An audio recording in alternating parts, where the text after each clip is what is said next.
मुझे ये बताइए कि आखिरी उम्मीद लोगों की अदलिया होती है। अगर किसी को जमहूरियत में किसी भी पार्टी से, किसी भी शख्स से कोई इख्तिलाफ हो, तो आखिरी जो है वो लोगों की उम्मीद की किरण वो सुप्रीम कोर्ट होती है या हमारी अदलिया। सर यहाँ पर मामला जो है वो ज़रा थोड़ा सा आगे पीछे है। यानी मिसाल के तौर पे अदलिया की जानिब से जो ऑर्डर्स आए हैं हम उसके ऊपर बात कर रहे हैं, तजावुज़ात के ख़ात्मे के बारे से भी बात कर रहे हैं, लेकिन सर बात यह है कि जो फ़ैसला आना था वो तो आ चुका और जो अब उस पर अमल दरामद का सिलसिला वो चल निकला है वो भी चलेगा। एट द सेम टाइम क्या अब इस फ़ैसले की मज़ीद तौसी नहीं होनी चाहिए? जिन जगहों की मैं बात कर रहा हूँ वो जो मुक़द्दस बड़े बड़े जिसको कहते हैं कि माबद जो हैं, जिनकी तरफ कोई आंख उठा करके भी नहीं देखता, आप शारा फैसल पे चलना शुरू करें तो भी आपको ऐसे बहुत सारी जगह नज़र आएंगी, आप गुलशन की तरफ जाएंगे तो भी आपको ऐसी बहुत सारी जगह नज़र आएंगी जिस पर मुअज़्ज़िज़ चीफ जस्टिस के और सुप्रीम कोर्ट के ख़ुद अपनी ऑब्जर्वेशंस हैं कि ये शादी हॉल यहाँ क्या कर रहे हैं, ये सिनेमा यहाँ क्या कर रहा है। इस तरह की बहुत सारी चीज़ें मेरे ख्याल है आप तक मैसेज पहुँच गया होगा। सर कुछ फरमाइएगा। सर मैं तो इससे आगे चला जाता हूँ। मैं तो कहता हूँ कि जो बैरिया टाउन को फ़ाइन लगाया 479 बिलियन का और उन्हें कहा कि आप 7 साल में दे दें, वो भी तो इंक्रोचमेंट थी, वो तो डिमोलिश नहीं हुई।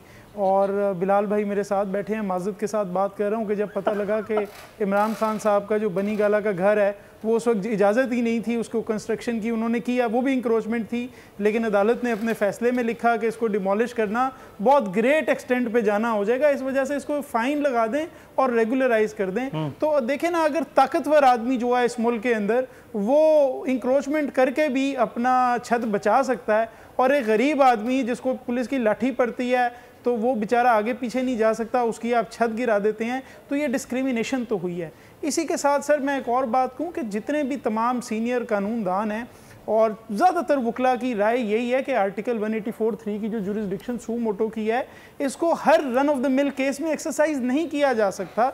ये एक पूरा स्ट्रक्चर मौजूद है। जब तक आप चीज़ों को इंस्टीट्यूशनलाइज नहीं करेंगे, जब तक नीचे की अदालतें काम नहीं करेंगी और एक बंदा बेल लेने के लिए 6-6 साल वो जेल में सरता रहेगा और बाद में पता लगेगा इसने तो जुर्म ही नहीं किया, जब हाई कोर्ट्स फैसले नहीं करेंगे, पेंडेंसी दोबारा डबल होने के करीब है, 40,000 क्रॉस कर गई है सुप्रीम कोर्ट के अंदर, उसके फैसले नहीं होंगे तो ये पिक एंड चूज वाले फैसले फिर ये मकबूल नहीं होंगे। हमने इंस्टीट्यूशन को ठीक करना है। आला अदलिया का जो काम है, बल्कि अदालत उज़्मा का जो काम है वो ये है कि इंस्टीट्यूशन को अपने ठीक करें।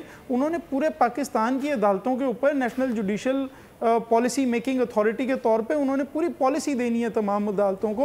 तो ये हमें देखना तो पड़ेगा ना कि अगर इंक्रोचमेंट है तो देखें आरफीन भाई, मैं हूँ, आप हैं, बिलाल भाई है, वजीर आजम है, चीफ मिनिस्टर है, जो भी है, अगर इंक्रोचमेंट है एक का डिमोलिश होगा तो सारों को होगा, और अगर इंक्रोचमेंट नहीं है, एक का नहीं होगा तो किसी का भी नहीं होगा। ये जो डिस्क्रिमिनेशन हो रही है कि एक ऑर्डर में, मैं सिर्फ 10 सेकंड्स में, कि एक के अंदर तो ऑर्डर आ जाता है कि आज ही जाके 2 दिन के अंदर डिमोलिश करके रिपोर्ट जमा करा दें, और एक जो है वो पिछले 7 साल से खराब है और उसको कुछ नहीं होता। ये डिस्क्रिमिनेशन मैं समझता हूँ कि फिर जो एक रिप्यूट जुडिशल इंस्टीट्यूशन की होती है उसको भी इफेक्ट करता है।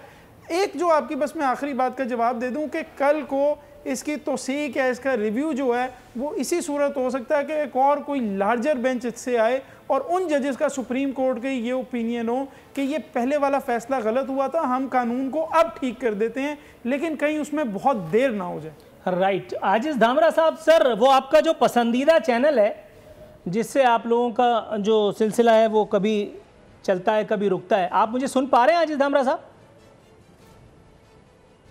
ये फुल टॉस? जी मैं सुन रहा हूँ। अच्छा, नहीं वो मुझे लगा आप वो पबजी खेल रहे हैं इसलिए मैं रुक गया था। अच्छा सर, वो ये मुझे बताइएगा, ये आपका एक पसंदीदा चैनल है, हर दूसरे दिन सिंध हुकूमत की गवर्नेंस के हवाले से कुछ ना कुछ नादिर व नायाब वीडियोस, कोई नादिर व नायाब रिपोर्ट्स निकाल के ले आता है।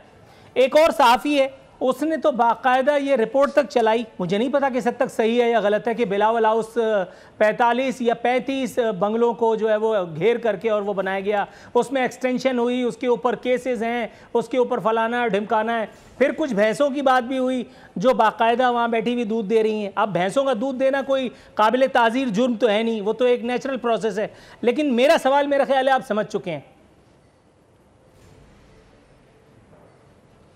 देखिए नूरुल्लाह आरफीन साहब, मैं अभी मोबाइल में पबजी नहीं खेल रहा था, मैंने आपके कोऑर्डिनेटर को एक वीडियो भेजी है और मैं चाहूँगा कि इन सारे सवालों के साथ साथ, क्योंकि गवर्नमेंट पीपल्स पार्टी के हैं, तनकीद बिल्कुल होना चाहिए। अभी मैं आपके सवालों का जवाब दे रहा हूं। काश के इस प्रोग्राम में ये जो मैं वीडियो भेज रहा हूं, एक बच्चा है जो केपीके का है, जिसको इस्लामाबाद से लेके पूरे मुल्क में कहीं इलाज नहीं हुआ और फ्री में वो इलाज गंबट में करवा रहा है और अपने जो व्यूज दे रहा है। खुदारा इन चीज़ों को भी अगर आप चलाएं तो आपको पता पड़ेगा कि ये कहते हैं ना कि ये सारा बजट जो है वो सिंध का पता नहीं कहाँ चला गया। मैं एक और सवाल करना चाहता हूँ। मिसाल के तौर पर पाकिस्तान में पीटीआई के गवर्नमेंट में या इससे पहले जो भी हुकूमतें आई हैं, इस्लामाबाद से लेके किसी भी सूबे के अंदर कोई NICVDSE हॉस्पिटल जिसमें फ्री इलाज हुआ हो, कोई SIUT जिसको सिंध गवर्नमेंट फ्री इलाज के लिए पैसे दे रही हो, कोई गंबट जैसा इंस्टीट्यूट जिसमें ट्रांसप्लांट जैसा इलाज फ्री किया हो, कराची में बच्चों का जो हॉस्पिटल है उसमें सिंध गवर्नमेंट पैसा दे और फ्री इलाज हो, कैंसर वार्ड जो जना में है उसमें कोई फ्री इलाज होता हुआ हो। ये सारे इलाज कैसे होते हैं भाईजान? ऐसे नहीं होते जिस तरह आप पेश करते हो। और इस बात पे कॉन्टेस्ट ही नहीं है जो आप कह रहे हैं, बिल्कुल के हवाले से जो बात की आपने बिलावल हाउस में, जो आपने बात की बिलावल हाउस की, जहां तक आपने बात की, देखिए अगर मेरा घर भी इंक्रोचमेंट करके बनाया गया है तो फौरी तौर पर चीफ जस्टिस साहब को मेरे घर के लिए भी आर्डर देना चाहिए कि उसको हटा दिया जाए, तोड़ दिया जाए। जहां तक बिलावल साहब की हाउस की बात है तो एक चला जाए, कोई पिटीशन दाखिल कर दे। अदालतें वैसे ही एक्टिव हैं सिंध के हवाले से। और आपको तो ये मालूम है कि सिंध में पब्लिक सर्विस कमीशन के 3 साल से वो लोग जो अपना इम्तिहान दे के पास होते हैं उनकी नौकरियां ख़त्म कर दी गई। 89 में जो FIA में अफसरान थे उनकी नौकरियां ख़त्म की गई जो रिटायरमेंट के करीब आज पहुँचे हैं। तो ये सारे मामला अपनी जगह, अदालत के लिए एहतराम है, मगर हम फैसलों पे बात कर सकते हैं। अभी जो बैरिस्टर साहब ने बात की, बिल्कुल ठीक बात की कि आप फाइन लगा दें और उनको रेगुलराइज कर दें। एक बड़े घर को आप छोड़ दें और खुद प्राइम मिनिस्टर के घर को आप छोड़ दें, उसी शहर इस्लामाबाद में गरीबों की बस्तियों को बिल्डोज कर दें, तो सवाल तो अपनी जगह पे बिल्कुल बनते हैं। बिल्कुल बनते हैं। जी बिलाल गफ्फार साहब। सर अच्छा, ये इन्होंने काफ़ी बातें बता दी। मैं क्विकली आपको 2-3 चीज़ों का रिस्पॉन्ड कर दूं कि ये इन्होंने NICVD और दूसरे हॉस्पिटल्स का, सर लेकिन उन्होंने बड़ा वैलिड पॉइंट उठाया और वो बात कर रहे हैं, ये बैरिस्टर साहब बता रहा हूं बनी गाला की रेगुलराइजेशन, मैं उस पर भी आता हूं। इनको मैं बता दूं कि ये सारे पब्लिक प्राइवेट पार्टनरशिप के तहत चल रहे हैं। और मैं आपके जो जितने NICVD जिना हॉस्पिटल्स के इन्होंने जो बताया कि सिंध हुकूमत उसको चला रही है। अच्छा, मैं आपको बताता हूं, आज KPK में जहाँ साहब, जब मैं आप बात कर रहे थे तो मैं बीच में नहीं बोला, आज KPK में तमाम 100% पॉपुलेशन 10 लाख के फ्री इलाज के की रजिस्ट्रेशन है। जहां पे अमीरों का इलाज होता है वहां एक आम आदमी उसी हॉस्पिटल में जाके सेहत कार्ड के जरिए 10 लाख रुपए तक का फ्री इलाज करा सकता है। आज आप देख लें कि वर्ल्ड बैंक की रिपोर्ट है कि कराची का शुमार 10 बदतरीन शहरों में होता है और कराची को करार दिया है कि कराची लिविंग स्टैंडर्ड्स के काबिल नहीं है। यह वर्ल्ड बैंक की रिपोर्ट है। और अब देखें, मैं समझता हूं कि जो पूरे सिंध का आपके दोस्तों के बारे में उन्होंने बोला है, जो आपसे इत्तेहादी हैं, पूरे सूबा सिंध का जो एक वाहिद हल ये है कि लोकल बॉडीज को एम्पावर करें, आर्टिकल 140A की इंप्लीमेंटेशन हो। पंजाब में तो करें लोकल बॉडीज। अरे भाई पंजाब में तो करें, पावर जो छीने आपने। हौसला रखें, लोकल बॉडीज को एम्पावर करें। 14 साल हो गए इन्होंने प्रोविंशियल फाइनेंस कमीशन नहीं किया। सईद गनी उस वक्त के जो लोकल बॉडी मिनिस्टर थे, उन्होंने फ्लोर ऑफ द हाउस पे कमिटमेंट की थी। मेरी करारदाद यूनानिमसली अप्रूव हुई थी, जिसमें पीपल्स पार्टी ने भी उसको सपोर्ट किया था कि हम प्रोविंशियल फाइनेंस कमीशन करने लगेंगे। 14 साल से कोई एक मीटिंग तो आप पैसे दे ही नहीं रहे। पंजाब आपने तो पैसे ही बंद कर दिए। मैं उसका NFC के पैसे ही बंद है भाई। यार आपको पता ही नहीं है। अरे भाई वो तो बनना था NFC के पैसों के ऊपर। आपने तो डाका डाला हुआ है। आपको यही डाकू बन के बैठे हुए। अच्छा ये बताएं आपको, आप तो NFC के पैसों पर डाकू बन के बैठे हुए हैं। 4 साल में प्रोविंशियल कैसे बनेगा? जो आपके पैसे आने थे वो तो बंद है, वो तो आप दे ही नहीं रहे ना। तो आप डाकू बन के बैठे हुए ज्यादा NFC में आप तो डाकू बन के बैठे हुए उन पैसों और आपको यही नहीं पता कि NHA में कितनी स्कीमें दी हैं सिंध को आपने? एक फॉर्मूला होता है कितनी स्कीमें दी हैं इलेक्शन पे ऑटोमेटिकली। डाकू सारे बैठे हुए आप वफाक में, माफिया बैठे हुए आप, सिंध के आप पैसे ही नहीं दे रहे।